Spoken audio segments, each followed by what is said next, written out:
উস্তাদ, একটা দল গোল পোস্টে ৬১টা শট নেওয়ার পরও যখন একটাও গোল করতে পারে না, তখন সেই দলটার অবস্থা কি হয় জাস্ট একবার চিন্তা করে দেখেন।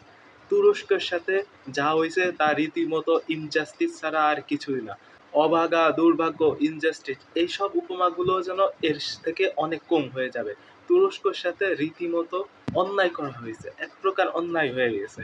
অস্ট্রেলিয়া এবং প্যারাগুয়ে ২ ম্যাচ মিলে তারা মোট ৬১টা শট নিয়েছে, যেখান থেকে একটাও গোল করতে পারেনি। যার ফলে পরপর ২টা ম্যাচ হেরে তারা ওয়ার্ল্ড কাপ থেকে এলিমিনেটেড হয়ে গেছে। অথচ তারা ওয়ার্ল্ড কাপে যখন এসেছিল one of the favourite team হিসেবেই কিন্তু এসেছিল। তাদের এই গোল করার ব্যর্থতার কারণে তারা এখন তাদের গ্রুপ থেকে সর্বপ্রথম দল হিসেবে বাদ হয়ে গেছে। প্যারাগুয়ের বিপক্ষে তারা ৩৩টা শট নিছে, একটাও গোল পায়নি। অস্ট্রেলিয়ার বিপক্ষে ২৮টা শট নিয়েছিল, সেইখান থেকে একটাও গোল করতে পারেনি।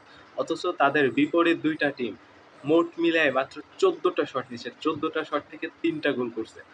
তা কোন লেভেলের অবাগা হইলে তুরস্কর সাথে এরকম অন্যায় হইতে পারে জাস্ট একবার চিন্তা করে দেখেন। ইলদিজ, আর্দা গুলারদের নিয়ে এই গোল্ডেন জেনারেশন থাকা সত্ত্বেও তুরস্ক ওয়ার্ল্ড কাপের মতো মঞ্চে কোনো পারফরমেন্স করতে পারেনি। প্যারাগুয়ে এবং অস্ট্রেলিয়ার বিপক্ষে তারা বাজেভাবে হেরে গেল।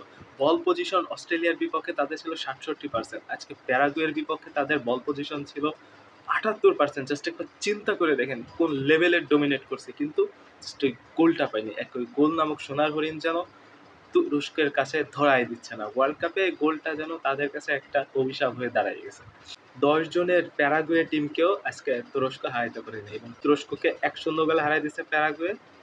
যার ফলে তুরস্ক এখন তাদের গ্রুপ থেকে সর্বপ্রথম দল হিসেবে এলিমিনেটেড হয়ে গেছে। ৬১টা শট নেওয়া সত্ত্বেও তারা একটা গোল পায়নি।